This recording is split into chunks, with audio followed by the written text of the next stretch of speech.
ክቡራን ተመልካቾቻችን ይህ በሆፕ ቻናል እየተላለፈ የሚገኝ የሰንበት ትምህርት ክፍል ነው። እንደተለመደው እህቴና ወንድሞቼ የዚህን የሰንበት ክፍል ደግሞ ሰንበት ትምህርት ክፍል እያወያዩን ይገኛሉ። ዛሬም ደግሞ እንደ በፊቱ ተጨማሪ የሆነ ውይይቶችን ከናንተ ጋር እያነሳን እንወያያለን። እህቴ ኢየሩሳሌም ጥቅሱን ታነብና ጸሎት ታደርግልናለች። እድሉን ለእርሷ ልስጣት። እሺ፣ የዛሬ መግቢያ ጥቅሳችን የሚገኘው ሮሜ 5:3-5 ላይ ነው። በዚህ ብቻ ሳይሆን በመከራችንም ሐሴት እናደርጋለን፣ ምክንያቱም መከራ ትዕግስትን እንደሚያስገኝ እናውቃለን። ትዕግስት ጽናትን፣ ጽናት የተፈተነ ባህሪን፣ የተፈተነ ባህሪ ተስፋን፣ ይህም ተስፋ ለእፍረት አይዳርገንም፣ እግዚአብሔር በሰጠን በመንፈስ ቅዱስ ፍቅሩን በልባችን አፍስሷልና ይላል። እንጸልይ። የዘላለም አምላክ እግዚአብሔር ሆይ ስለዚህ ሰዓትና ጊዜ እጅግ አድርገን እናመሰግናለን።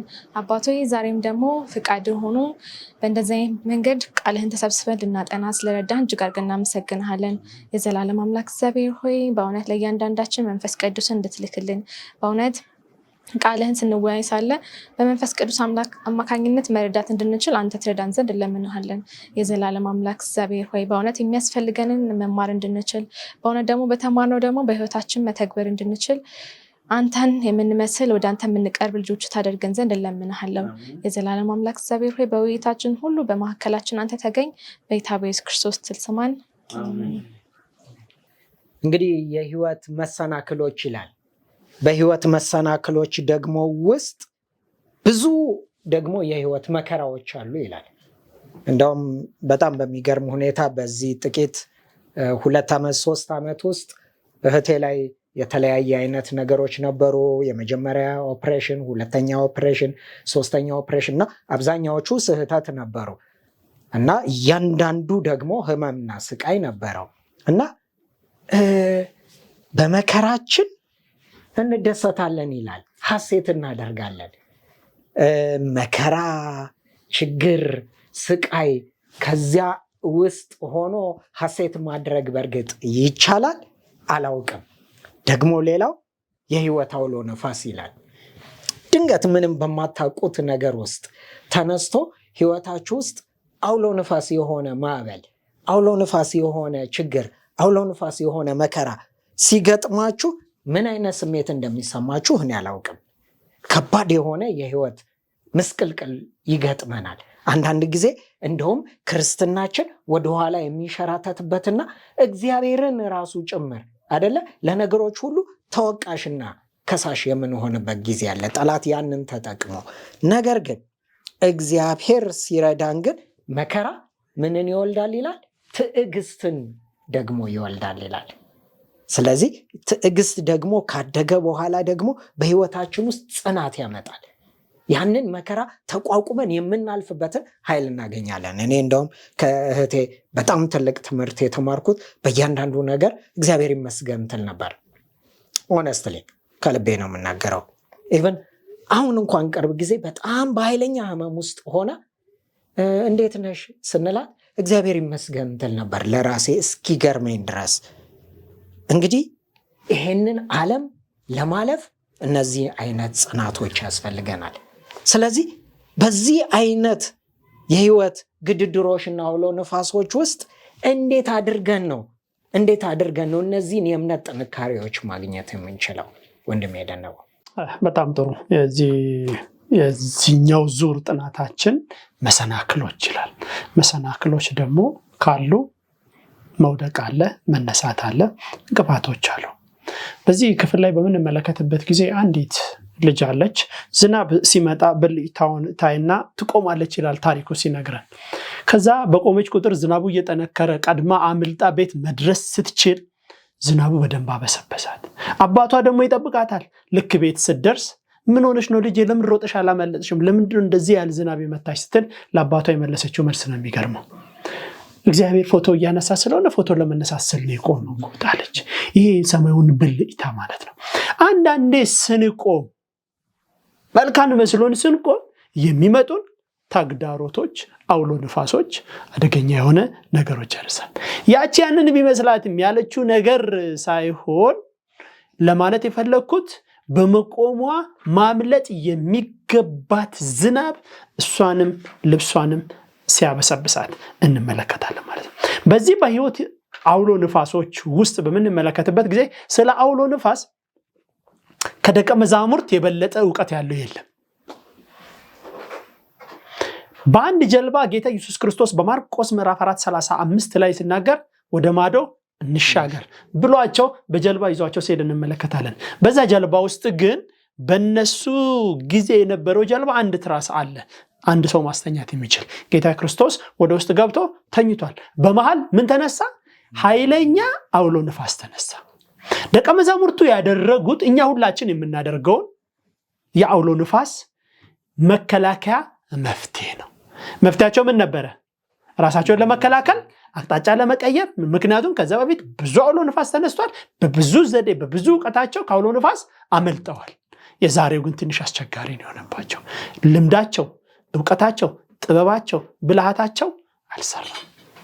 በከፍተኛ አውሎ ንፋስ ውስጥ እግዚአብሔር ይሰራል። አዎ ይሰራል። መቼ ይሰራል ካልን የሰዎች ስራ ሲቆም የእግዚአብሔር እጅ ይነሳል። የሰው እጅ ሲቆም ወንድሞቼ እና እህቶቼ በህመም ሊሆን ይችላል፣ በስራ ማጣት ችግር ሊሆን ይችላል፣ በቤተሰብ ሁኔታ ውስጥ በሚፈጠር ችግር ሊሆን ይችላል። ልክ የኛ ስራ ሲቆም፣ የኛ እጅ ሲቆም፣ የኛ ተግባር ሲቆም የእግዚአብሔር ተግባር ይጀምራል። ከዛ ደቀ መዛሙርት የመጨረሻ ያሉትን የመጨረሻው መፍትሄ ጋር ነው ሄዱት። ምን ያሉት? ለካ መምህሩ በጀልባው በታችኛው ክፍል ተኝቷል። መምህር ወይ ስንወድቅ አይገድህምን? እንዴት አይገድም? አይደለም የነሱ ከነሱ በፊት ባህርንና ውሃን የፈጠረው እሱ ነው። ከዛ ተነሳና አውሎ ንፋሱ ምን አደረገው ይላል? ገሰጸው። ምን በል?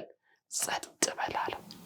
በዚህ በመገሰጽ ስርዓት ውስጥ በሁለተኛ ጴጥሮስ ምዕራፍ 1 ላይ እነዚህ አውሎ ንፋሶች ምን ማስከተል አለባቸው ሲል ሐዋርያው ጴጥሮስ ሲናገር ትዕግስት ያስፈልጋል። ቁጥር 6 ላይ ራስን መግዛት ላይ ትዕግስትን፣ በትዕግስት ላይ መጽናትን ጨምሩ ይላል። በትዕግስታችሁ ምን አድርጉ ነው? ጽኑ ነው። መጽናት በማን ላይ ነው? ሳምንት ባልነው በክርስቶስ ጸጋ ላይ ነው፣ በክርስቶስ አዳኝነት ላይ፣ በክርስቶስ ፍቅር ላይ መጽናት እጅግ እንደሚያስፈልግ ነው። ደቀ መዛሙርቶቹ ቅድም እንዳልኳችሁ በጀልባ የመሄድ ዜሮ ልምድ አይደለም ያላቸው። ህይወታቸው ሁሉ ከጀልባ ጋር የተገናኙ ነው። ምክንያቱም እነ ጴጥሮስ ምን ነበሩ ይላል? አሳ አጥማጅ። አሳ የሚያጠምዱት ከምድር አይደለም መቼም ከባህር ነው የሚያጠምዱት። ባህር ላይ በየጊዜ የተለያየ ነገር ያጋጥማቸዋል። ሁሉ ደቀ መዛሙርቶች የባህር ጉዞ ልምድ ቢኖራቸውም በዛ ጉዞ ውስጥ ያለው ክርስቶስ ግን እንቅልፍ ወስዶት እንደነበረ እንመለከታለን። ከዛ የመጨረሻ መፍትያቸውን ነው የሄዱት። ለዛ ነው ብዙ ጊዜ እኛም በሚያጋጥመን ብዙ መከራዎችና ብዙ ስቃዮች ውስጥ የመጨረሻ መፍትሄ ጋር ነው የምንሄደው። የመጨረሻው መፍትሄ ማን ነው? አሁንስ ከአቅሜ በላይ ነው። ማን ያውቃል? ለምን መጀመሪያ አንሰጥ? በቃ የኛ የሰዎች መሰረታዊ ችግር መጀመሪያ የሚታየን በጉልበታችን የምናደርገው ነገር ነው። መነሻ ላይ እንዳልኳችሁ ክርስቶስ አቅማችን በላይ ሆኖ የሆነውን ነገር ከምንሰጠው ከመጀመሪያው ብንሰጠው ያንን ሁሉ መከራ፣ ያንን ሁሉ አውሎ ንፋስ፣ ያንን ሁሉ ስቃይ፣ ያንን ሁሉ ውጣ ውረድ፣ ያንን ሁሉ ወጀብ አንቀምስም ነበረ። ብዙ የዓለም ህዝቦችም ይሁን ክርስቲያኖች አውሎ ንፋሱን የምንቀምዘው ከመጀመሪያው ጀምሮ ለክርስቶስ ምርጫውን ስለማንሰጠው። እንደ ደቀ መዛሙርቱ ሁሉ ራሳችን ለማዳን መሞከር የምንችለው በተስፋ በቆረጥን መካከል ነው። ወይም አንድ ጊዜ ህመም ወይም ኪሳራ ሲመጣብን የእግዚአብሔርን ፍቅርና እንክብካቤ መጠየቅ ወይም መጠራጠር እንጀምራለን። ከሰብአዊ እይታ አንጻር እና በምናስበው በምናየው ነገር ላይ መመስረት በተወሰነ መንገድ እርምጃ መውሰድ እንዳለብን እንገምታለን። ያ ግምታችን፣ ያ ተግባራችን ውጤት ሳያመጣ ሲቀር ለክርስቶስ እንሰጣለን። ዓለም በምን የተሞላች ናት? በአውሎ ንፋስ የተሞላች ናት። በተለይ አሁን ለምን ማቴዎስ ምዕራፍ 4 ስናጠና በመጨረሻው ዘመን የሚያስጨንቅ ዘመን ይመጣል። በምን ያስጨንቃል? መከራ፣ ችግር፣ ረሃብ፣ ቸነፈር፣ የእርስ በእርስ ጦርነቶች። ዛሬ ዓለም ክፍል ላይ የትኛው የዓለም ክፍል ነው ሰላም የምንለው? ሁሉም የዓለም ክፍል ላይ በቀጥታ የሚሆን በተዘዋዋሪ ጦርነቶች አሉ። የድሮ ጦርነቶች በእግር ተጉዞ ነው። ያውን ጦርነት ደግሞ ከቤቱ ነው። ጓዳ ቁጭ ብሎ ሌላ ሀገር ላይ ይዋጋል። በመጨረሻው ዘመን እነዚህ መከሮች ይመጣሉ። እነዚህ አውሎ ንፋሶች ደግሞ ከክርስቶስ የሚያስጨንቅ ዘመን ይመጣል ማለት በዚህ በሚያስጨንቅ ዘመንና ዓለም ስርዓት ውስጥ ከእግዚአብሔር ጋር ያለንን ግንኙነት የሚፈታተኑ፣ የሚያደነቁሩ፣ የሚያስቸግሩ ነገሮች እንደሚመጡ ከዚህ ክፍል እንረዳለን ማለት። ደቀ መዛሙርቱ በችግር ጊዜ የሰጡት ምላሽ ግድ አይልህም ምን ወይ? መጨረሻ እኛ ምን አረኩ ጌታ ሆይ አንተን ግድ አይልህም? እንደው እንዲህ ሲጨነቅ፣ እንዲህ ሲሰቃይ፣ እንዲህ ስራ አጥቼ ስንገላታ፣ እንዲህ ስራ፣ እንዲህ ስጠማ እንላለን። አልጠየቅነውማ። ብንጠይቀው ኖሮ ብንቀሰቅሰው ኖሮ እሱ ሊሰማን ዝግጁ ነው። ደቀ መዛሙርቶቹም ያላቸውን ምርጫ ወስዶ አቅም በላይ ከሆነባቸው ነው የአራተኛው ምርጫቸው ነው አይገድህም ምን ያሉት። እኛም ተመሳሳይ የደቀ መዛሙርቶቹን ታሪክ ዛሬ እንደግማለን። በማወቅ የሚሆን ባለማወቅ የሚለውን ለማንሳት ነው። አመሰግናለሁ። እንግዲህ ብዙ አይነት የህይወት ግድድሮች አለ። በዚህ ግድድሮች ውስጥ ቅድም እንዳልኩት ህመም አለ፣ ስቃይ አለ፣ ረሃብ አለ፣ መታረዝ አለ። ብዙ አይነት አሁን የምንላቸው ጥቂቶቹን ነው።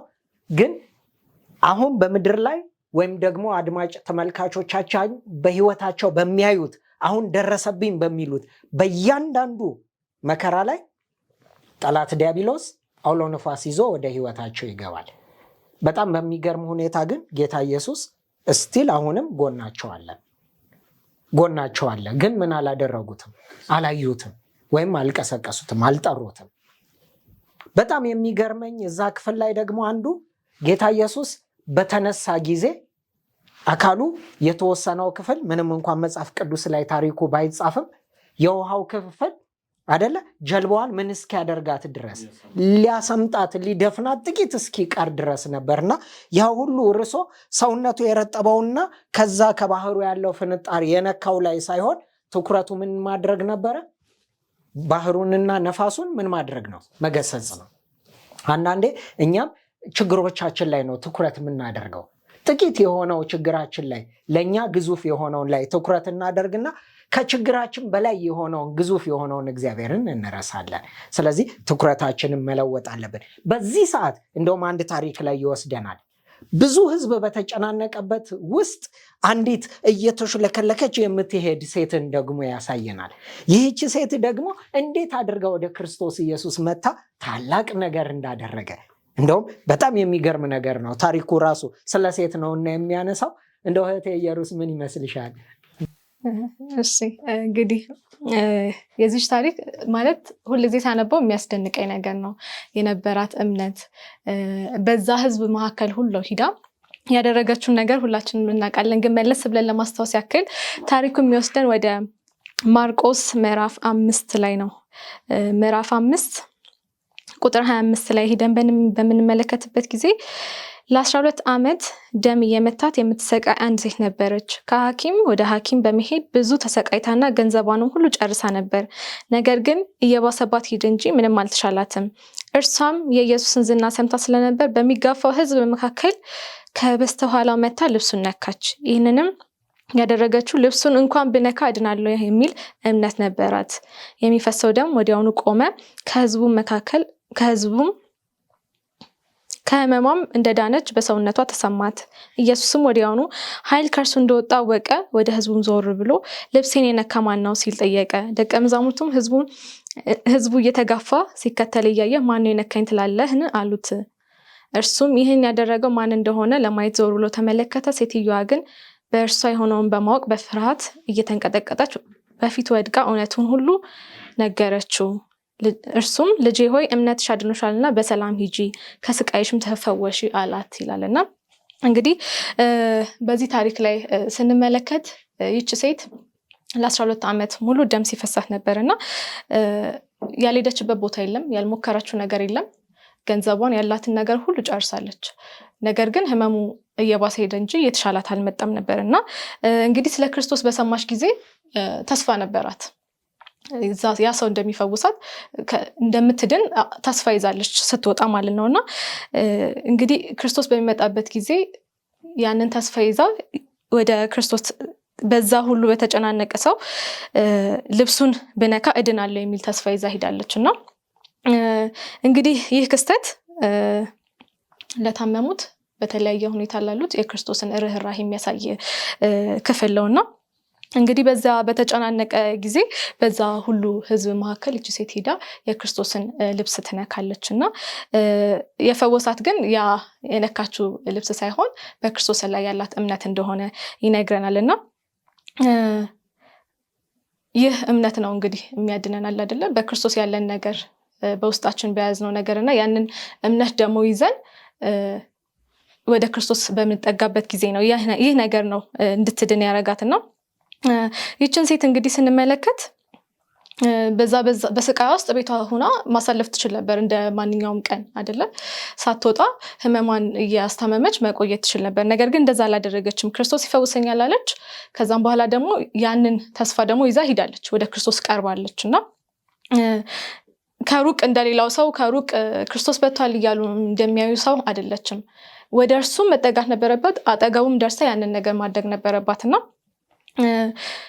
እኛም እንደዛ ነው የሚያስተምረን እምነት ቢኖረንም እንግዲህ እምነት ደግሞ ያለ ክርስቶስ ወደ ክርስቶስ ካልቀረብን ደግሞ ፈውስ እንደሌለ እንመለከታለንና ምናልባት አንዴ ላቋርጠሽ ስለመንካት እየተናገርሽ ስለነበረ በጣም ወሳኝ ክፍል ስለሆነ ነው ዛሬም ዓለም ላይ ብዙ አይነት ሰዎች አሉ የተቀደሱ የተባሉ ስፍራዎችን ጥቁር ድንጋይ ይሁን ወይም ግንብ ይሁን ወይም የወርቅ ይሁን ያንን በመንካት ለመፈወስ የሚደረግ ድርጊት አለ ዛሬም ሰዎች እየሄዱ እየነኩት ስለሆነ ቀደም ደግሞ ስትናገሪ ወደ ኋላ እየመለስኩት ስለሆነ ነው የነካችው ልብሱ ሳይሆን የፈወሳት ምኗ ነው አልሽ እምነቷ ነው እንዴት እንግዲህ ክርስቶስ ባጠገቡ የነበሩ ብዙ ሰዎች እየነኩት ነበር አይደለ አብሮት እየነኩት ነበር ግን ክርስቶስ ያ ኃይል እንግዲህ ከውስጡ ሲወጣ ተሰምቶታልና ያ ኃይል እንዲወጣ ያደረገው የሷ እምነት ነው እንጂ ልብሱን መንካቱ አልነበረምና ይሄንንም አሁን እንግዲህ እንደምንመለከት አሁን ባለ ላይም ብዙ ሰዎች ፈውስን ፍለጋ የተለያዩ ነገሮችን ያደርጋሉ ብለሃል ሳሚና ትክክለኛ ፈውስ ማን ጋር ነው ያለው ክርስቶስ ጋር ነው ያ ትክክለኛ ፈውስ ደግሞ ለመቀበል እምነት ደግሞ እንደሚያስፈልገን ነው ከዚች ሴት የምንማረውና ማመን ያስፈልገናል ክርስቶስ እንደሚያድነን እንደሚፈውሰን ማመን ያስፈልጋል ከዛም ደግሞ ወደሱ መቅረብም ደግሞ ያስፈልጋል እዚህ ላይም ሲናገር ማቴዎስ 11 ላይም ደግሞ እናንተ ሸክማችሁ የከበደ ሁሉ ወደ እኔ ኑ ይላልና ክርስቶስ ይጠራናል ያለብን ብዙ ሸክም የሚያውቅ ችግራችንን ህመማችንን የሚያውቅ እሱ ነውና ወደሱ እንድንቀርብ ይጠራናል ያንን ደግሞ ይዘን ደግሞ የመሄድ የኛ ኃላፊነት እንደሆነና ወደ ክርስቶስ በቀረብን ቁጥር ደግሞ በእምነት በቀረብን ቁጥር ደግሞ ፈውስ እንደምናገኝ ፈውስን ብቻ ሳይሆን ካሉብን ነገሮች ችግርም ሊሆን ይችላል የተስቃይም ህመምም ሰላም ማጣትም ሊሆን ይችላል በብዙ ነገር የሚሰቃዩ ሰዎች ወደ ክርስቶስ ቢመጡ ያንን እረፍትና ሰላም ሊያገኙ እንደሚችሉ ከዚህ ሴት እንማራለን እግዚአብሔር ይባርክሽ እንግዲህ አንዳንዶች ለመፈወስ ይፈልጉና አንዳንዶች ለመባረክ ባይዘዌ ህመም እንደ ህመም ቁጠሩት ይሄም አንዱ ህመም ስለሆነ አለመርካት በራሱ ምንድነው ህመም ነው ስለዚህ አንዳንዶች ብዙ እያላቸው አምሶሪ ይሄንን ቃል ስለተጠቀምኩበት አልማዝ እያላቸው አልማዛቸውን ሊያስባርኩ ሄደው አልማዛቸው ጠፍቶ ወይም ገንዘባቸው ጠፍቶ አንዳንዶች ደግሞ እውነተኛ በሽታ ይዘው ሄደው በሽታቸው ላይ ደግሞ ሌላ አይነት ነገር እየሰጧቸው ገንዘባቸውን እየወሰዱባቸው በስቃዩ ላይ ተጨማሪ ስቃይ እየጨመሩባቸው እንደውም ምን ሆነባት ይላል ባሰባት አይደል ባሰባት ሁለት አይነት ነገር ከሰረች ገንዘቧን አጣች ከእንደገና ደግሞ ጤናዋን አጣች ይሄ ነገር ዛሬም ለኛ ምሳሌ እየሰጠን ነው መንፈሳዊ ነገራችንን ያሳጣናል አካላዊ ነገራችንን ያሳጣናል ማህበራዊ ጉዳያችን ብዙ ነገራችንን ያሳጣል መፍትሄው ግን አንድና አንድ ነው እርሱም ወዴት መሄድ ነው ወደ ክርስቶስ ኢየሱስ እርሱም ደግሞ የት አለ ይሄው አሁን ከጎናችን አለ ስለዚህ ከዚህ ተነስቼ ሌላ ቦታ ከዚህ ቦታ ወይም ሙቭ ማድረግ አለብኝ የለብኝ ክርስቶስ ኢየሱስ ጎኗ ነበረ ስለዚህ ጴጥሮስ የጠየቀው ጥያቄ እና የክርስቶስ የጠየቀውና ጴጥሮስ የመለሰው ምላሽ ትክክለኛ ምላሽ ነው ይሄ ሁሉ ሰው ሲጋፋ፣ ይሄ ሁሉ ሰው ሲነካ እንዴት ሰው ይነካኛል ትላለህ ያለው ትክክለኛ ነገር ነው። ዛሬም ይሄ ሁሉ ሰው ያምናል፣ ግን እውነተኛ መንካት ክርስቶስ ኢየሱስን የሚነኩ ዛሬም ይፈወሳሉ። ስለዚህ ትኩረቱ የክርስቶስ ኢየሱስ ልብስ ሳይሆን ትኩረቱ ምን ነበረ? የሴትዮዋ እምነት ክርስቶስ ላይ ያላት ነው። ስለዚህ ዛሬም የክርስቶስ ኢየሱስ ልብስ ቢሆን ኖሮ ዛሬም የክርስቶስ ኢየሱስ ልብስ እራፊ ለብዙዎች ይከፋፈሉትና ያኔ በመስቀል ላይ ያለ እንዳደረጉት አይደለ? ያ የተከፋፈሉትን በመንካት ብዙዎች ክርስቶስ ኢየሱስ በቀራንዮ ላይ የሞተውና ኃጢአታችንን ይቅር ያለው እርሱ እያለ ጨርቁ ላይ ትኩረት ይሆንና ብዙዎች ጨርቁን ነክቶ ለመዳን ሙከራ ያደርጉ ነበር። እያደረጉም ነው ያለው። ክርስቶስ እያለ የተሰቀለበትን መስቀል ትኩረት እያደረጉ ስላለ፣ ስለዚህ ወደዚያ ነገሮች ልባችን እንዲመለስ ነው። አንዳንድ ጊዜ ደግሞ ነገሮችን ምንም በማናቃቸው ህይወት ሁሉ ሰላም በሆነበት ቦታ ደግሞ እንደ ኢዮብ ደግሞ ጣልቃ መጥቶ እጁን አስገብቶ ደግሞ ህይወታችን ውስጥ የሚገባ አለ አይደለ? ምንም በማያውቀው ዖፅ በሚባል ሀገር ስሙ ኢዮብ የተባለ ጻድቅ፣ እግዚአብሔርን የሚፈራ ከኃጢአት የራቀ ብሎ ራሱ እግዚአብሔር እየመሰከረለት ህይወት ውስጥ ደግሞ ጣልቃ የሚገባ መጣ። እንዲህ አይነት ደግሞ ሲገጥመን ምን አይነት ምላሽ ነው የምንሰጠው? ወንድም የደነበው በጣም ጥሩ። ኢዮብን ታሪክ በምንመለከተበት ጊዜ እንደ ታሪክ እናውቀዋለን፣ በጣም ብዙዎቻችን እናውቀዋለን። አውሎ ነፋሶች የሚመጡት በሶስት መንገድ ነው። የመጀመሪያው በሰይጣን አማካይነት የሚመጡ አውሎ ነፋሶች፣ መከራዎች፣ ችግሮች አሉ። ሁለተኛው በራሳችን የሚመጡ መከራዎች፣ ስቃዮች አሉ። ሶስተኛው ደግሞ ከእግዚአብሔር የሚመጡ መከራዎች፣ ስቃዮች አሉ። የኢዮብን ታሪክ ስንመለከት የኢዮብን እምነት የሚያውቀው እግዚአብሔር ይህንን ፈተና ወይንም እዚህ ወጀብ ውስጥ ወይንም እዚህ ችግር ውስጥ እንዲያልፍ እግዚአብሔር ሲፈቅድ እንመለከታለን። ኢዮብ ያየውን መከራ በመጽሐፍ ቅዱስ ላይ ያየ ማንም የለም። መከራው ብቻ አይደለም፣ የመከራው ድግግሞሽና ቅርርቦሾቹ በጣም አስቸጋሪ ናቸው። የመጀመሪያው ኢዮብ ሀብቱን አጣ። ሀብቱን አጥቶ ሳይረጋ ልጆቹን አጥቶ ጤንነቱን፣ በመጨረሻም የገዛ የግራ ጎኑ ሰው እናትና አባቱን ይተዋል፣ ከሚስቱም ጋር ይጣበቃል፣ ሁለቱም አንድ ስጋ ይሆናሉ የተባሉት በዚህ በልጆቿ በሀብቷና ባሏን በማጣቷ ምክንያት እግዚአብሔርን ሰድበህ ሞት ስትለው እንመለከታለን። ለኢዮብ የከፋው ይሄኛው ብቻ አይደለም።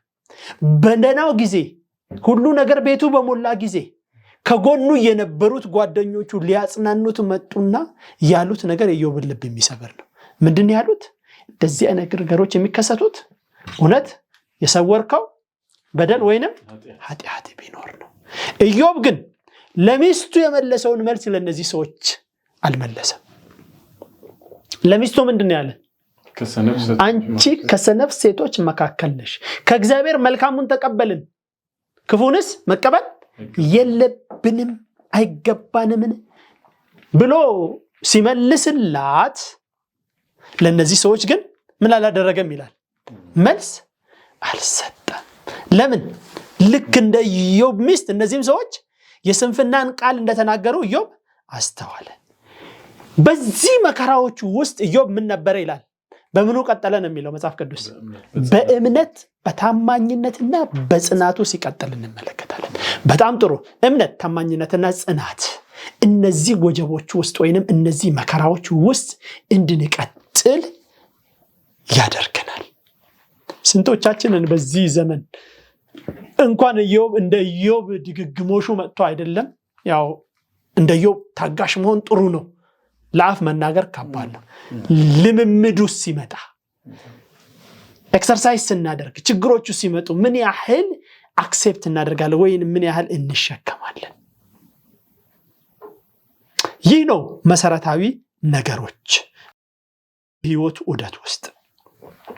በመጥቆ እግዚአብሔር ለመውቀስ ሲፈተን ራቁቴን ከእናቴ ማህፀን ወጥቻለሁ፣ ራቁቴንም ወደዛ እመለሳለሁ፣ እግዚአብሔር ሰጠ፣ እግዚአብሔር ነሳ፣ እግዚአብሔር ስም የተባረከ ይሁን ብሎ መልስ ሲሰጥ እንመለከታለን ማለት ነው። ስንቶቻችንን እግዚአብሔር ሰጠ እግዚአብሔር ነሳ ምንል ሀብታችንን ብናጣ እንደው ደክሜ ላቤን ጠብ አድርጌ እድሜን ጨርሽ አሁን ግን ባዶዬን ቀረው እንላለን እንጂ እግዚአብሔር ሰጠ እግዚአብሔር ነሳ የምንል ስንቶቻችን ነን? ከኢዮብ እነዚህን ነገሮች ነው መማር። ማናችንም አንልም። አብዛኛዎቻችን የምንለው ደክሜ ለፍቼ ለአውሬ ለሌባ ስንሰረቅ እንደዚህ እንላለን። እኛም በዚሁ ጦርነት መካከል እንኖራለን። በዚህ ዘመን በእምነታችን ልክ እንደ ኢዮብ ፊዚካል የሆኑ ጦርነቶችን ሲዋጋኛ ደግሞ መንፈሳዊ የሆኑ ጦርነቶችን እንዋጋለን። በመንፈሳዊ ጦርነት ሂደት ውስጥ በዚህ ዘመን ያለው ወጀብ ምን አይነት ወጀብ ነው? ሀብት የሚያሳጣ፣ ንብረት የሚያሳጣ፣ ልጅ የሚያሳጣ አይደለም፣ እምነትን የሚያሳጣ ነው። ለዛ ነው በማቴዎስ ምዕራፍ 4 በመጨረሻ ዘመን በምድር ላይ እምነት አገኝ ይሆንን? ምን አይነት እምነት? የክርስቶስን እምነት። ብዙ ክርስቲያን አለ፣ ክርስቶስን የሚያምን አለ ወይ ካልን የለም።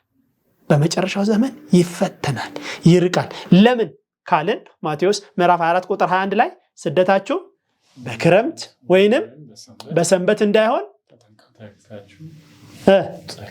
ተግታችሁ ጸልዩ ነው። ስደት በክረምትና በሰንበት ሲሆን ተግቶ መጸለይን ይፈልጋል።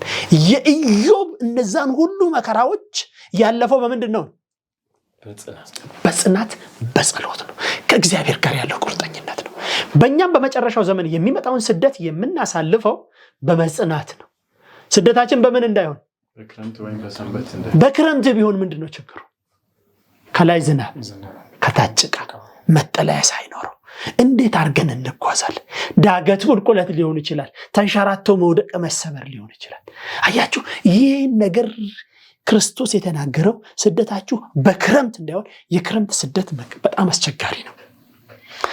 በሰንበት እንዳይሆን ተመሳሳይ ነው። የኢዮብ ወጀብ ፈተና ይመጣል። ምክንያቱም በሰንበት ምክንያት ስራ ልታጡ ትችላላችሁ፣ ገንዘብ ልታጡ ትችላላችሁ፣ መኖሪያ ልታጡ ትችላላችሁ፣ መጠለያ ልታጡ ትችላላችሁ።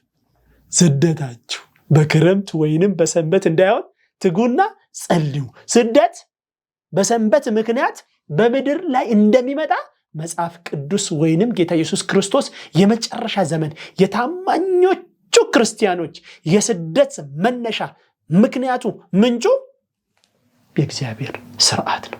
ኦሪት ዘጸአት ባለፈው ሳምንት ስናጠና ነበር። ኦሪት ዘጸአት ምዕራፍ 34ን ስንመለከት የመጀመሪያውን ጽላት ከሙሴ እጅ ከተሰበረ በኋላ እግዚአብሔር ዘጸአት 34 ላይ እንደ መጀመሪያዎቹ እንደ ፊተኞቹ 2 የድንጋይ ጽላቶችን ጸርበህ አምጣ አለ። ከዛ መልሶ ማን የጻፈበት? ከመጽሐፉ በፊት እግዚአብሔር ምንድን ነው ያለው? የእግዚአብሔርን ስም አወጀ። እግዚአብሔር መሐሪ፣ ቸር፣ ታጋሽ። ዛሬ እግዚአብሔርን ሕግና ስርዓት የሚጥሱትን ሰዎች እግዚአብሔር ምን እያደረገ ነው? እየማረ ነው፣ እየታገሰ ነው፣ ቸርነቱን እያሳየ ነው። ይህ ቸርነቱ ደግሞ የሚያበቃበት ጊዜ ይመጣል። መቼ? ስደታችሁ በክረምት ወይንም በሰንበት እንዳይሆን ትጉና ጸልዩ። በሰንበት ምክንያት የሚሰደዱ ሰዎች ስደት ጥቂት ጊዜ እንደሆነ ስለታመኑት ስለተመረጡት ሲል የስደት ጊዜውን ምን ያደርገዋል ይላል እግዚአብሔር። አመሰግናለሁ። እግዚአብሔር ይባርክ ወንድሜ ደነባው። እንግዲህ ብዙ አይነት የህይወት ማዕበሎች አሉ። ገና ጥቂቶቹ ማዕበሎች ነው ያነቃነቀን ያለ ነው። እንግዲህ ወጀቡ እየበዛ ይመጣል። መፍትሄ ያለው እግዚአብሔር። ካፍታ ቆይታ በኋላ ደግሞ ተመልሰን እንገናኛለን። ባላችሁበት ጠብቁን።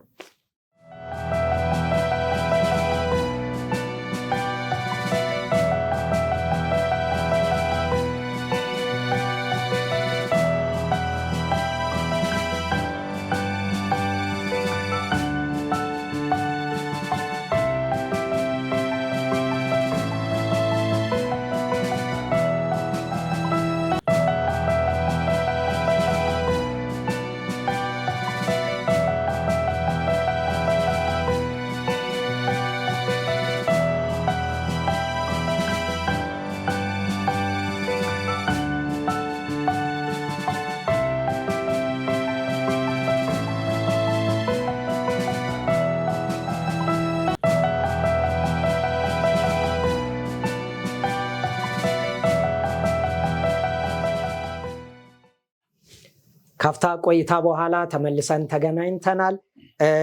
እንግዲህ ረቡዕ ክፍል ላይ ደርሰናል። የኤማውስ ደግሞ መንገደኞች ናቸው። እነዚህም ሌላ የህይወት ማዕበል የገጠማቸው ሰዎች ናቸው። ያ ተስፋ ሲያደርጉት የነበረው ያ በብዙ ነገር ሲያስቡት የነበረው መሪያቸው ንጉሳቸው ሊያደርጉት ያሰቡት ሰው ከጥቂት ቀን በፊት ሞተ። ስለዚህ መሞት ብቻ ሳይሆን ተቀበረ እና ተስፋቸውም ሁሉ አብሮ ተቀብሮ በተስፋ መቁረጥ ያ ጥለውት ወደ ወጡት የቀድሞ ስራቸው ትተውት ወደኋላ ወደ ሄዱት ነገር ሊመለሱ ጉዞ ላይ ነበሩ። በጣም በሚገርም ሁኔታ ግን በጉዞ መሃል የተከሰተ ክስተት አለ። ዛሬም ልክ እንደዚሁ በህይወት ጉዞ ላይ ነው ያለነው። ልክ የኤማውስ አይነት ጉዞ ሊሆን ይችላል። እንደው እነዚህን ሁለቱን የህይወት ጉዞና የኤማውስን አያይዘ ወንድሜ የደነበው ብታይለን። በጣም ጥሩ። ባለፈው እንዳየነው በህይወት ጉዞአችን ወይንም ከክርስቶስ ጋር ባለን ግንኙነቶች ውስጥ ተስፋ መቁረጦች ሊመጡ ይችላሉ። ተስፋ መለምለሞችም ሊመጡ ይችላሉ። አንዳንዴ በጣም ተስፋ በቆረጥንባቸው ነገሮች ላይ ክርስቶስ ይመጣና ተስፋ ሲሰጠን፣ ነገሮች ሲሳኩልን፣ ስራ ስናገኝ፣ ቤተሰብ ስናገኝ፣ ልጅ ስናገኝ በጣም ደስ ይለናል። የኤማውስን መንገደኞች እነዚህን ሁለቱን ደቀ መዛሙርቶች ታሪክ በምንመለከትበት ጊዜ ክርስቶስን ያሻግራል፣ ኢየሩሳሌምን ነፃ ያወጣል የሚል እምነት ነው የነበራቸው። የኤማውስ መንገደኞች ወይንም የነዚህ ሁለቱ ደቀ መዛሙርቶች ከክርስቶስ የሚፈልጉት ነገር ምንድነው ካልን ከሮም ቅኝ ግዛት ነፃ መውጣት ነው። ተስፋ የጣልንበትና ያደረግንበት አሉ። በዚህ ምክንያት መሞቱ መቀበሩ ብቻም ሳይሆን ፍንጭ አግኝተዋል። አንዳንዶቹ ከሞት እንደተነሳ መረጃ ሰጥተዋቸዋል። መረጃውን ግን ለማመን ምን አልነበሩም? ፈቃደኞች አልነበሩም። ለምን? በእነሱ የህይወት ሂደት ውስጥ ማንም ሞቶ ከሞት የተነሳ ይሄ ነገር እነሱን ተስፋ ባያስቆርጥ የሚገርም ነገር አይደለም። ትክክል ናቸው ተስፋ መቁረጣቸው። በዚህ ደግሞ ጉዟቸውን ወዴት አድርገውታል? ወደ ኤማውስ አድርገው። በዚህ መካከል ነው አሁን የተከሰተው ነገሩ። ከዛ በጣም ተገረሙ። ከነከናቸው ነገሩ። እንዴት ብዙ ተአምር የሰራ ብዙ ሰዎችን የፈወሰ ብዙ ነገሮችን ያደረገ እንዴት ይሰቅሉታል? እንዴት ይገሉታል? ምንድናቸው ብለው እነሱን እየወቀሱ ነው ጉዞ ሲያደርጉ የነበረው። በአእምሯቸው ነገሩን ሲያመላለሱት ምን አደረጉ ይላል?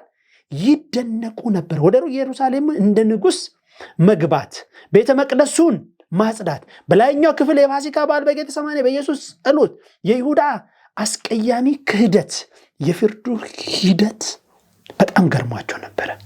እሱን ሲገርፉት ሲሳለቁበት ይሄ ሁሉ ሲሆንበት አይተውት በጣም ተገርሞ ነበር። የሰጡት ቦታና እሱ መጨረሻ የሆነውን ነገር ሲያዩ ተስፋ የሚያስቆርጥ ነበር። ነገር ግን በጉዟቸው ውስጥ አንድ ክስተት ተከሰተ። ያ ክስተትም ደግሞ ከነርሱ ጋር የሚጓዝ ነበር። ምንድነው በሚሉበት ጊዜ የጽድቅ መቃብር ኢየሱስን አስክሬን በቀስታ ከመስቀሉ ላይ አውጥተው ሰንበት ከመግባቱ በፊት በመቃብር ውስጥ አኖሩት። ከዛም ግራ ጋባቱ፣ ተስፋ መቁረጡ እና ደቀ መዛሙርቱ አእምሮ ውስጥ የተመላለሱት ጥያቄዎች እንዴት ይህን ያህል የተሳሳቱ ሆኑ በምንልበት ጊዜ ጌታ ኢየሱስ ክርስቶስ ለነዚህ ደቀ መዛሙርት ባለበት ጊዜ እኔ ብሄድ ይሻላችኋል፣ ሄዳለሁ፣ ስፍራ አዘጋጅላችኋለሁ፣ ተመልሼ እመጣለሁ። ይሄን ለማድረግ ግን ምን ማድረግ አለብኝ? የሰው ልጅ ተላልፎ መሰጠት አለበት፣ መሰቀል አለበት፣ መሞት አለበት፣ በሶስተኛውም ቀን መነሳት አለበት። ይሄን ሁሉ ታሪክ ነግሯቸዋል። በሶስተኛው ቀን ምን ያደርጋል? ይነሳል። ለሱ ይሄን ትረካ ተረኩለት። አንዳንዶቹ ምን አደረጉን አሉ? አስገረሙን። አንተ እዚህ ስትኖር እንዴት ይሄ ሁሉ ሲከሰት አልሰማም? እንዴት አላወቅም? ብሎ መልሶ እሱንም ለመውቀስ ሲዳዳቸው እንመለከታለን። ከወቀሱት በኋላ ደግሞ የሚገርመው ደግሞ እኮ አንዳንዶቹ መጥተው እኮ ተነስተዋል አሉ ሴቶች። እሱም ብቻ አይደለም አረጋገጡለት፣ ወንዶችም ተቀላቅለው ተነስተዋል አሉ። ከዛ ገረመን፣ ለነገሩ ትኩረት አልሰጠንም ማለት። ከዛ እሱ መጽሐፍን ገለጠላቸው። እስከምኑ ድረስ ታረከላቸው ይላል? ከዘፍጥረት እስከ ራእይ ድረስ መጽሐፉን ምን አደረገላቸው? ተረከላቸው።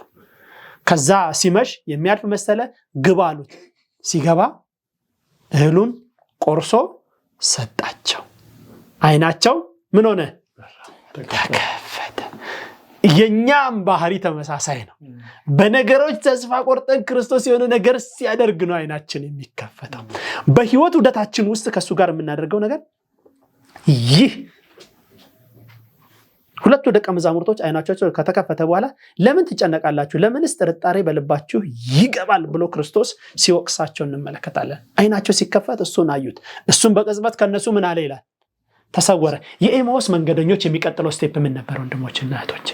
ተመልሰው መመለስ ነበር። ወደ ማን? ወደ ደቀ መዛሙርቶቹ።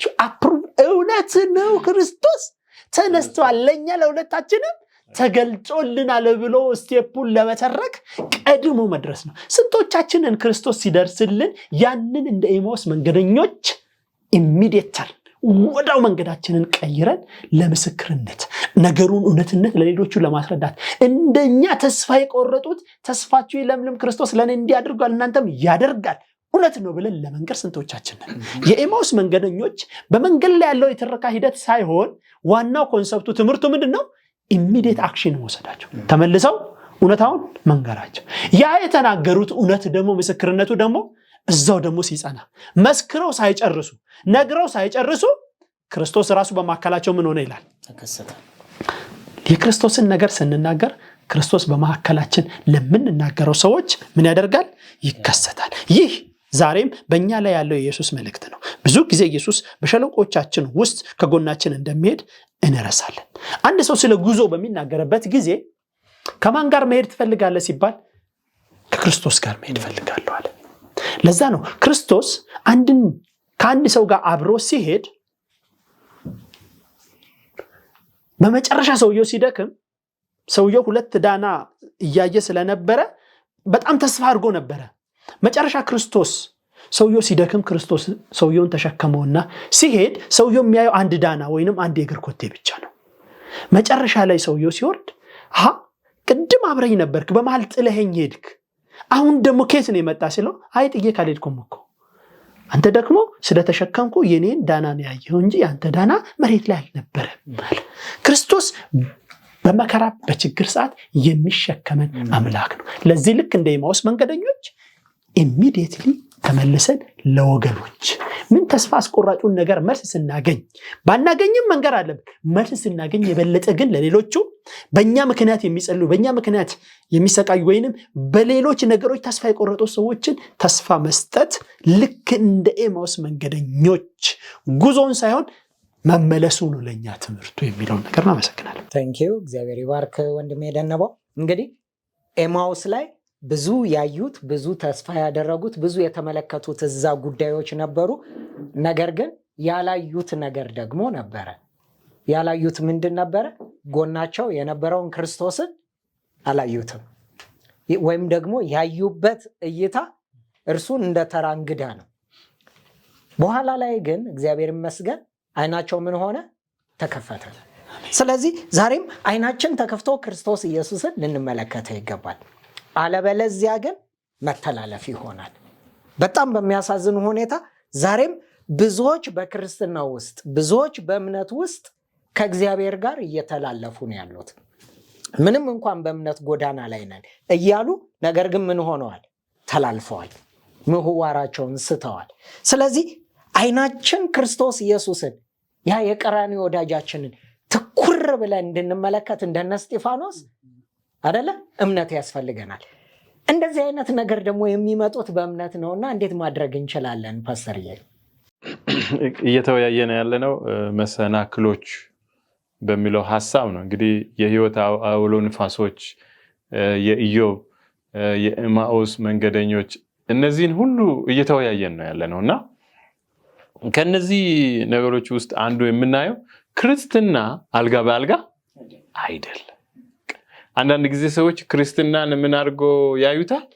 በቃ ክርስቶስ ክርስቲያን ሆንክ ማለት ወይ ወደ አንድ ቤተ እምነት መጣ ማለት ሁሉ ነገር በቃ የተስተካከለ በቃ ሁሉም አልጋ በአልጋ የሚሆን አድርገው የሚያስቡ መከራ የማይነካ ፈተና የማያገኝ አድርገው የሚያስተምሩ ሰዎች አሉና ይሄ ምን አይደለም? ትክክል አይደለም። ወደ ክርስቶስ ኢየሱስ ስንመጣ ፈተናዎች ይኖራሉ። ወደ ክርስቶስ ኢየሱስ ስንመጣ የተለያዩ መሰናክሎች፣ የተለያዩ እንቅፋቶች ይኖራሉ። እግዚአብሔር ፈቅዶ ሊመጣ ይችላል። እግዚአብሔርም ሳይፈቅድ ጠላት ወደ ህይወታችን የሚያመጡ የራሳችን የእምነት ማነስ ወደ ህይወታችን የሚያመጡ የተለያዩ ውጣ ውረዶች ሊኖሩ ይችላሉ። እና ግን በዚህ ውስጥ ነው እንግዲህ በዚህ ውስጥ በጣም ደስ የሚለው ኢየሱስን መመልከት ያስፈልጋል። በዛ ፈተና ውስጥ፣ በዛ መከራ ውስጥ፣ በዛ እንቅፋቱ በበዛበት፣ መሰናክሎቹ በበዛበት በዚህ ምድር ላይ ስንጓዝ ሳለ ማንን እንድንመለከት ነው የሚፈለገው? ክርስቶስ ኢየሱስን እንድንመለከት ይፈልጋል። እና እምነታችንን በኢየሱስ ላይ ማድረግ ያስፈልጋል። ተስፋችንን በኢየሱስ ላይ ማድረግ ያስፈልጋል። ተስፋ መቁረጥ ሲሰማው ኢየሱስን ማየት ይፈልጋሉ? ፈልገው ያውቃሉ? የሚል ጥያቄ ያነሳል ሰንበት ትምህርታችን። ፈተና ሲገጥሞት፣ መከራ ሲገጥሞት ኢየሱስን ማየት ፈልገው ያውቃሉ ይልና በዚህ ህልም ውስጥ ራስዎን ያስገቡ። በከፍተኛ ተስፋ መቁረጥ ውስጥ ተቀምጬ ፊቱን በእጄ አድርጌ እንዲህ እያሰላሰልኩ ነበር። ኢየሱስም በምድር ላይ ቢሆን ኑሮ ወደ እርሱ እሄድ ነበር። በምድር ላይ ቢሆን ኑሮ ልክ እንደዛችኛዋ ሴት ሂጄ ልብሱን ነክቼ በዳንኩ ነበር። በምድር ላይ ቢሆን ኑሮ እንደ ኤማሁስ መንገደኞች አብሬው ቁጭ ብዬው የሚል አንዳንድ ሐሳቦች ወደ አእምሯችን ይራራልኝ ነበር። ኢየሱስ ምን ያደርግልኝ ነበር? ይራራልኝ ነበር። ምክንያቱም እንደው አንዳንዶቹ አሁን የሚሰሙን ተመልካቾቻችን አንተ የትኛው መከራ አግኝቶ ነው ይሄን የምትለው? ምንም እኮ መከራ አላገኘ፣ ፈተና አልደረሰብህ የሚል እሳቤ ሊኖር ይችላል። ሰው ሁሉ የራሱ የሆነ ምን አለው? ፈተና አለው፣ ውጣ ውረድ አለው። በዛ ውስጥ ስናልፍ እሱ ቢኖር ኑሮ የሚል አይነት በህይወታችን ይፈጠራል። ይራራልኝ ነበር እና ሁልጊዜም ከዛም በኋላ ምን አደርገዋለሁ? እወደዋለሁ፣ አገለግለዋለሁ። በዛን ጊዜ በሩ ተከፍቶ እና የሚያምር መልክ ሞገስ ያለው ሰው ገባ። በርህራሄ ተመለከተኝና ኢየሱስን ማየት ትፈልጋለህ? እዚህ አለ አለኝ እና ማድረግ ከሚፈልገው እሱን ማየት ትችላለህ ያለ ሁሉ ተሸክመህ ተከተለኝ ይላል። እና ያንን እንደዛ እንደሚለን ልናስብ ያስፈልጋል። ይህም በማይነገር ደስታ ሰማሁ እና ትንንሽ ንብረቶችን እያንዳንዱን ውድ ያላቸውን ጌጣጌጦችን በደስታ ሰብስቤ መሪዬን ምን አደረኩት? ተከተልኩት። እነዛን ውድ ናቸው ያልኳቸው እነዛን ነገሮችን ተሸክሜ ተከተልኳቸው። ወደ ዳገት እና አድካሚ ደረጃዎች መራኝ። ማን ነው የመራ? መሪው። ወዴት መራ? ወደ አድካሚና ወደ ዳገት መራኝ። ወደ ሜዳ አይደለም የመራው፣ የሆነ የተመቻቸ ፋላስ ነገር ውስጥ አይደለም። ወዴት? ወደ ዳገት ነገር መራኝ። ደረጃዎቹን መውጣት ሲጀምር እንዳልዞር እንዳልወድቅ አይኖችን ወደ ላይ እንዳተኩር አስጠነቀቀኝ። ምን እንዳላደርግ? ወደ ጎን፣ ወደ ኋላ፣ ወዴት ብቻ? ወደፊት ብቻ። ያንን የሚመራኝን መሪዬን ብቻ እንድመለከት አዘዘኝ። ተከትሌ ወደ ዳገቱ አድካሚውን ደረጃ መራኝ። ደረጃውን መውጣት ሲጀምር እንዳልዞር እንዳልወድቅ አይኖችን ወደ እንዳተኩር አስጠነቀቀኝ። ሌሎች ብዙ ሰዎች ዳገቱን ሲወጡ ምን አድርገዋል? ወድቀዋል። በጣም ልንጠነቀቅ የሚያስፈልገው ይሄ ላይ ነው። እኔና እናንተ አሁን ያለንበት ጊዜ፣ አሁን በህይወታችን እየተመላለስንበት ያለንበት ጊዜ፣ በክርስትና ህይወታችን በምንጓዘው ጉዞ ውስጥ ምን አለ? ፈተና አለ። በፈተናችን ሁል ጊዜ ማንን ልናይ ያስፈልጋል? ክርስቶስ ኢየሱስን ልናይ ያስፈልጋል። ቅድም ወንድሜ ደነቦ ሐሳብ ሲያስቀምጥ በሰንበትና በምን በክረምት ስደት እንዳይሆን ምን አድርጉ? ትጉና ጸልዩ። በዛ ወቅት አይኖቻችንን ከማን ላይ እንዳናነሳ? ከክርስቶስ ላይ እንዳናነሳ። በሰንበት ምክንያት ወደ ህይወታችን በሚመጡ ፈተናዎች አይኖቻችን ከክርስቶስ ላይ አንስተን በቃ የኔ ጉዳይ አብቅቷል ብለን ምን እንዳናደርግ? ተስፋ ቆርጠን ወደኋላ እንዳንመለስ ማንን መመልከት ነው? ክርስቶስን መመልከት። እውነት ነው፣ ፈተናው ሲመጣ በተለያየ አቅጣጫ ይመጣል። ስራ በማጣት ሊመጣ ይችላል። በተለያየ በትምህርት ጉዳይ ሊመጣ ይችላል። ፈተናው በተለያየ አቅጣጫ ወደ ህይወታችን ሊመጣ ይችላል። ነገር ግን በዛ በህይወት ጉዟችን ማንን ልንመለከት ያስፈልጋል?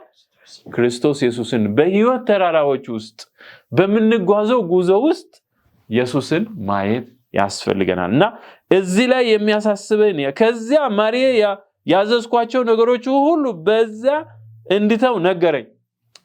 ደግሞ ሌላ ነገር ተነገረኝ። ቅድም ምን ነበር ይዤ የነበረው? ውድ ንብረቶችን በሙሉ ሰብስቤ ምን አድርጌ ነበር እየተከተልኩ የነበረው? ውድ ነገሮች ለሴቶች በደንብ ይገባቸዋል እና ያንን ይዘው እየተከተሉ ነው።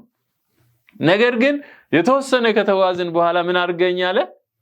በቃ ጣላቸው። እነዛ ለጉዞ የሚጠቅሙ አይደሉም። ዛሬ በህይወታችን እጅግ ውድ ናቸው ብለን የምናስባቸው አይኖቻችንን ከኢየሱስ እንድናነሳ የሚያደርጉ የሚያብረቀርቁ ህይወታችንን ለዘላለም የሚያኖሩ የሚመስሉ ብዙ ነገሮች ስራችንም ሊሆኑ ይችላሉ። ብዙ ነገሮቻችን አይኖቻችንን ከኢየሱስ እንድናነሳ የሚያደርጉ ከሆነ እነዛን ነገሮች እግዚአብሔር ምን እንድናደርግ ይፈልጋል? እንድንጥላቸው ይፈልጋልና እዚህ ክፍል ላይ በጣም በሚገርም ሁኔታ ይሄንን ነው የሚያሳስበንና ይሄን ጽሑፍ የምናገኘው ቀደምት ጽሑፎች በሚለው በኤለን ጂ ዋይት መጽሐፍ ውስጥ ማግኘት እንችላለን። በትንቢት መንፈስ መጽሐፍና በጣም የሚገርም ሐሳብ ከአይኑ ለመሸሽ ሞከርኩ፣ የሚመራኝ አይኖቼ መቋቋም እንድችል ተሰማኝ። ነገር ግን በፈገግታ ቀርቦ እጁንም በራሴ ላይ አድርጎ አትፍሪ አለኝ። በጣፋጭ ቃሉ ድምጽ ልቤን ከዛ በፊት አግኝቼ በማላውቀው ደስታ ሞላው። በጣም ደስተኛ ከመሆኑ የተነሳ አንድም ቃል ለመናገር አልቻልኩም። ነገር ግን በማይነገር ደስታ ተሸፍኜ በእግሩ ስር ተደፋው። ምንም ማድረግ ባልቻልኩበት ጊዜ የውበቱና የክብሩ ትዕይንቶች ከፊቴ አለፉ። እናም ወደ ሰማይ ደህንነት፣ ሰላም የደረስኩ መሰለኝ። በመጨረሻም ኃይል ተመለሰ። እኔም ተነሳው። ኢየሱስ አፍቃሪ አይኖቹ አሁንም በእኔ ላይ ነበሩ። ፈገግታውም ነፍሴን በደስታ ሞላው። መገኘቱ በቅድስና አክብሮትና በማይገለጥ ፍቅር ምን አደረገኝ ይላል? ሞላ ይላል። እና አይኖቻችንን በኢየሱስ ላይ ስናደርግ የክርስቶስ ኢየሱስ ፊት እና ፈገግታ የኛን ህይወት በምን ይሞላል? በደስታ ይሞላል። ያንን ነው፣ ለዛ ነው አይኖቻችንን በኢየሱስ ላይ ማድረግ የሚያስፈልገው። ለዛ ነው በዚህ በመጨረሻው ጊዜ በዚህ በመጨረሻው ዘመን የሚመራን ወደ ከነዓን ወደ ሰማይ የሚመራን ማን ነው? ጌታ ኢየሱስ ክርስቶስ ነው። ስለዚህ አይኖቻችን በጌታ ኢየሱስ ክርስቶስ ላይ ሊሆኑ ይገባል። ይህ ህልም ተስፋና እምነት ሰጠኝ። እናም በእግዚአብሔር የመታመን ውበትና ቀላልነት በደበዘዘው ነፍስ ላይ መታየት ጀመረ ይላል። እና በዚህ በመሰናክሎች በበዙበት በዚህ ህይወት ውስጥ ፈተናዎች፣ መከራዎች በበዙበት በዚህ ህይወት ውስጥ ኢየሱስ እኛን ብቻችን ምን አደረገም? አይተወንም። ስለዚህ አይኖቻችን በማን ላይ ልናደርግ ያስፈልጋል? በቀራንዮ መስቀል ስለነና ስለናንተ በሞተው በማን ላይ? በክርስቶስ ኢየሱስ ላይ ልናደርግ ያስፈልጋል። ያኔ ፈተናዎቻችን ሳይሆን የምናየው ማንን ነው? ክርስቶስን ነው የምናየው። ማዕበሉን ሳይሆን የምንመለከተው የማዕበሉን ጌታ ማንን ነው የምንመለከተው? ጌታ ኢየሱስ ክርስቶስን ነው የምንመለከተው። በኤማሁስ መንገድ ስንጓዝ ተስፋ መቁረጡን ሳይሆን መንፈሳዊ አይኖቻቸውን የከፈተውን ኢየሱስን ዛሬ ልናይ ያስፈልጋል። ያኔ ነው ወደፊት መራመድ የምንችለውና በዚህ ቃል ነው ልንበረታታ ልንጠነክር የሚያስፈልገን። በዚህ እምነት ነው ከክርስቶስ ኢየሱስ ጋር ወደፊት ልንጓዝ የሚያስፈልገን። የሚለውን ሐሳብ ነው የምጨምረው። አመሰግናለሁ። እግዚአብሔር ይባርክህ። እንግዲህ የህይወት ማዕበል ይሄ ሁሉ አለ፣ ግን ትኩረታችንና እይታችን ክርስቶስ ላይ እንዲሆን ደግሞ በጣም መሳጭ ታሪክ ነው።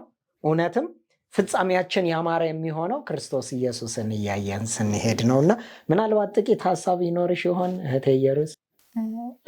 የዛሬውን ሰንበት ትምህርታችን በደንብ ፎከስ የሚያደርገው አሁን በሚያጋጥሙ ተግዳሮቶች ላይ ነውና እነዚህን ተግዳሮቶች እንዴት ነው የምናልፋቸው በሚለው ላይ ነውና እንግዲህ በብዙ እንፈተናለን አይደለ? እንደተባለው ቅድምም በጤና ሊሆን ይችላል፣ የገንዘብ ማጣት ሊሆን ይችላል፣ በትዳር ላይ ብዙ አደጋዎች ሊመጡ ይችላሉ እና የምንወደውን ሰውም በምናጣበት ጊዜም እና በእንደዚህ አይነት ሁኔታዎች ውስጥ አንዳንድ ጊዜ የእግዚአብሔር ለኛ ያለውን ነገር እንጠራጠራለን አይደለ? የእግዚአብሔርን መኖር ጥያቄ ውስጥ እናስገባለን እና እዚህ ላይም ሲናገር ይበልጥ በዚህ ሰዓት እንደሆነ እግዚአብሔርን መጠጋት፣ ወደ እግዚአብሔር መቅረብ በእንደዚህ አይነት ችግሮች ውስጥ በእንደዚህ አይነት ፈተናዎች ስንጋፈጥ ይበልጥ እግዚአብሔርን ማወቅና መያዝ እንደሚያስፈልገን ይናገራልና ከሚደርሱብን ችግሮችና መከራዎች ላይ አይኖቻችንን አንስተን ትኩረታችን ወደ ክርስቶስ መሆን መቻል እንዳለበት እዚህ ሚልኪያስ 3:6 ላይ እግዚአብሔር የማይለወጥ እኔ አልለወጥም ይላልና የማይለወጥ አምላክ እንዳለ ነው። ሁሌም ያኔም የነበረ የሚኖር ወደፊትም የሚቀጥል እንደሆነና አሁንም ያለን አምላክ እንደሆነ ማወቅ አለብንና በእነዚህ ችግሮች ውስጥ በሚደርሱብን በዓለም ያለ መከራ ውስጥ ሁሉ እሱን መጠማጠም መቻል እንዳለብን እንደተማርነው በቃሉ እነዚህን ችግሮች ማለፍ እንደምንችል ይበልጥ ደግሞ ክርስቶስን በመጠማጠም አይናቻችንን ትኩረቶቻችንን እሱ ላይ በማድረግ እነዚህን ችግሮች ማለፍ እንደምንችል ያስተምረናል። እንግዲህ እግዚአብሔር አብዝቶ ይባርካችሁ። በጣም ብዙ ነገሮች አሉ። እናንተ ደግሞ በቤት ያላችሁ በጥልቅ እነዚህን ነገሮች ተመልከቷቸው። ዛሬም ክርስቶስ ኢየሱስ ከጎናችሁ እየረዳችሁ ታገኙታላችሁ። ማዕበሉን ሊያሻግር እጆቹን ዘርግቶ እጃችሁን ሊይዝ ከጎናችሁ እንደቆመ ሁሉ ይታያችኋልና እንግዲህ ዓለም በብዙ ማዕበል የተሞላች ነች። ያንን ማለፍ እንድንችል በእርሱ መሻገር እንድንችል እግዚአብሔር ይርዳል። ፓስተር ጸሎት ታደርግልንና እንዘጋለን። ሕያውና ዘላለማዊ አባታችን በማዕበላችን ውስጥ፣ በመሰናክሎች ውስጥ፣ በፈተናዎች ውስጥ የምታሻግረን ሕያውና ታማኙ አምላካችን እጅግ አድርገን እናመሰግናለን። ጌታ ሆይ ታውቀናል፣ የኛ እጆች ልሎች ናቸው። በእውነት በተለየ መልኩ ያንተ እጆች ግን ዘውትር የማይለቁ እጆች እነሆ በፈተናችን በመሰናክሎቻችን ሁሉ ያሻግሩን ዘንድ ጸጋህን ታበዛልን ዘንድ እንለምንሃለን። እግዚአብሔር ሆይ ተመልካቾቻችንን አንተን በሚሹበት በሚፈልጉበት ሁሉ ጌታ ሆይ ይሄ መከራ አለብኝ በሚሉ ሁሉ አንተ ደርሰ እንደ መልካም ፈቃድ መልስ ትሰጣቸው ዘንድ እንለምንሃለን። ጌታ ሆይ በዚህ በእምነት ጉዟችን ሁሉ ጊዜ አይኖቻችንን በአንተ ላይ እንድናደርግ በእምነት በፊት እንድንመላለስ ልጆችህን ትረዳን፣ ታግዘን፣ አቅም ጉልበት ትሆንልን ዘንድ እምነትን ትጨምርልን ዘንድ እንለምንሃለን። ይህን ሁሉ ስንጠይቅህ በአንድ ልጅ በጌታ በኢየሱስ ክርስቶስ ስም ለዘላለሙ አሜን።